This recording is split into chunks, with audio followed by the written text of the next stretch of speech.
Man, oh man, it feels like it's been months since the last episode of Jujutsu Kaisen, but it's actually only been like a couple of weeks, maybe even less than a month. So we're back here with Jujutsu Kaisen Season 2, Episode 6, only on Exhausted Reviews. I'm Exhausted, I make reviews. This is all this channel has really become, it's just reviews. And y'all, we are deep into, well, not even deep, we're right at the beginning of the Shibuya incident arc. They even have the title card on the new intro, so you know we're in for a treat. And so yeah, I'm gonna get into a little bit of personal stuff a little later, but first off, I just want to set the tone of the episode, because this episode is not going to be as action focused as you would expect from Jujutsu Kaisen and the beginning of the Shibuya incident. It actually is a bit of setup. So here we see in the beginning our homeboy Yuji Itadori. We're not even going to go into the entire Human Earthworm 4 movie plot synopsis that Yuji gave down, because he literally gives the entire like synopsis of a man who gets turned into an earthworm, and there's just a whole ass like thing going on. Like, no, it's too much to get into. It's not what we're here for. We're here for Jujutsu Kaisen, and Nobara, Yuji, we're back. The gang is all back here together, and there's this girl out here, and she sees, I believe she notices that Yuji and Nobara were talking, so she gets interested, runs off to talk to them. Then our boy Todo and Mei, shout out to the homegirl Mei, are out here recommending. He's like, bro, what the fuck did you guys just say? And he says, I recommend Megumi Fushiguro, Nobara Kugisaki, and my brother, Yuji Itadori. And so yeah, and she recommends Maki and Panda.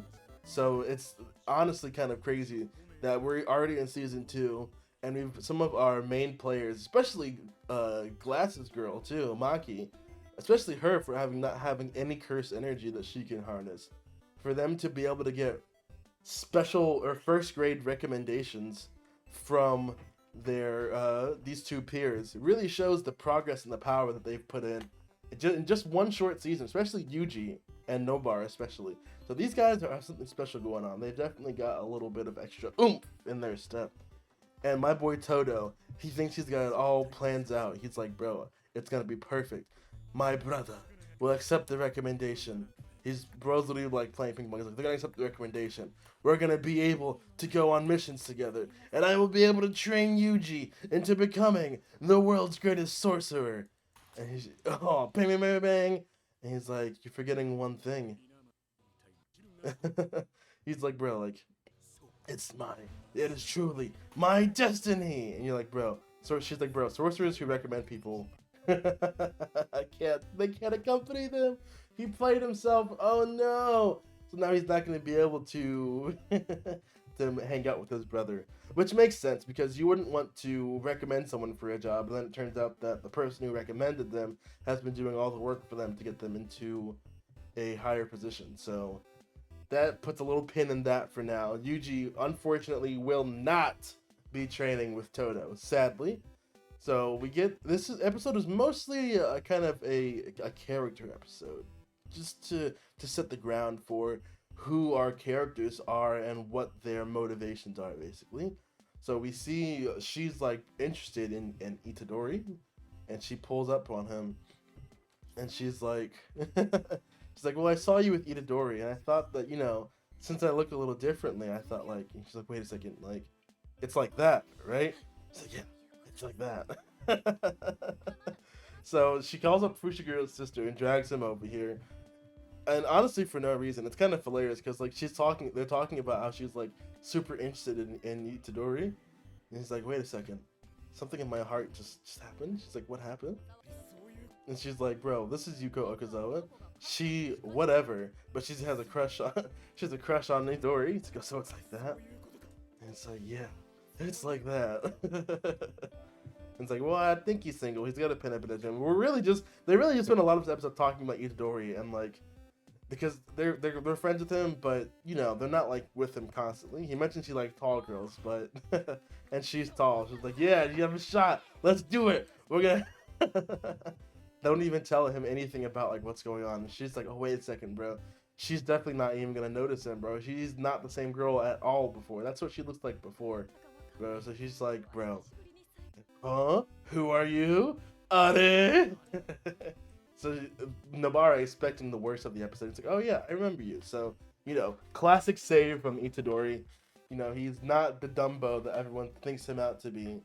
And he's like, who do you like, Itadori? She's like, probably Ozawa, because her handwriting is pretty. This episode really, it's really just to get us back into the pace and into the world of the episode. So we're really just, honestly, right now, we're just going to skip past a lot of this Ozawa stuff, because I don't see it coming back or being important. Maybe Yuji gets a girlfriend, but they don't even end up trading numbers at the end of the episode, just showing the kind of guy that Yuji is. He really just does not. Itadori just isn't worried about that kind of stuff right now. Like, yeah, he does like girls with big butts, like Jennifer Lawson. Yeah, J-Law, but he's not really interested in that stuff right now. And he's more interested in finding the culprit, who must have been leaking information from the Kyoto branch. And shout out to my girl Miwa showing up. She's always a pleasure to have. But yeah, so they're like, someone has to have been feeding information, so we are gonna have to go find and talk to Mechamaru. And when he's like, bro, they've arrived. So when they get to the Mechamaru's chamber where he's supposed to be, he's gone. Ain't no Mechamaru here. So not only did he bamboozled them, but they finally learned that he is actually working with them, and this is immediately confirmed that he is working with the cursed spirit users and Geto. And because they pull up and it's like, bro, like, can we kill him? And he's like, nah, sorry, dude, you made a pact with him. That ain't how pacts work, So the pact was that Minami and Geto would. Now I'm surprised I remember his name. I'm pretty sure it's Minami. Let me look that up right now. I'm pretty sure I remember his name. Minami JJK. Oh no, that's not Minami at all. That's not Minami at all. All right, that's not him. But yeah, so this boy right here, Hanami, not even Hanami. The deal is, we're getting back to the deal. The deal is that you don't hurt my friends, and I will feed you information. And unfortunately, Hanami, the all flower girl, pulled up and started hurting his friends. So they were trying to get his body back. You don't hurt my friends, we'll give you your body back. So they give him his body back. Mechamaru, literally grows an arm and becomes like a fully functional human being. Of course, he still has a scar. And of course, he looks like sexy Fushiguro somehow. I don't know how they did that, but yeah, bro pulls up with his robots. I guess up as his Minami's not Minami, bro. I keep saying that. This guy, the doll maker's ability. Not even, bro. I'm so lost, bro. I keep telling you guys, this show is called Exhaust Reviews. People say I ramble a lot in these videos, and you know why I ramble? Because I'm tired, okay? My brain ain't working on full capacity, alright? We get a cute little fight scene, and this transitions into my boy Mechamaru, bro. He literally pulls up with the full-on, Evangelion robot, bro. I'm not even kidding, bro. Dude literally has, a giant mecha Gundam, bro. It is actually insane. I don't know how he's been building that, what kind of technology they've been using. Is this cursed spirit energy technology, bro? How do you go on and build something that big when they have our regular cockpit, bro? It is actually crazy. Then Geto pulls up and lowers a veil. So this is not going to be an easy fight. Mechamaru definitely has his hands in. So yes, he did betray the Jujutsu sorcerers. We do have to acknowledge that. But now he's trying to atone, and he's Mahito. That's his name. I knew it started with M. Mahito is too dangerous to ignore. And yeah, he bros at a disadvantage. He's seeing it all. He's got time, and he's using he's literally using his life force into his attacks. So, bro is actually kind of freaking cool. Not gonna lie. And he just absolutely just vaporizes Mahito. And that's where the episode ends, guys. So you guys have to leave a like for Mechamaru versus Mahito, because this next episode is going to be crazy. If you guys aren't leaving a like on this episode for that, then what are you doing? Do you even like Jujutsu Kaisen? So all in all, this episode was a little bit slower. I think I told you guys that in the beginning. It was a lot slower. Just some setup for what's to come. Next episode, Mechamaru versus Mahito. You guys already know what it is, what it do, how it be. Let me know if there's any other shows you guys want to see.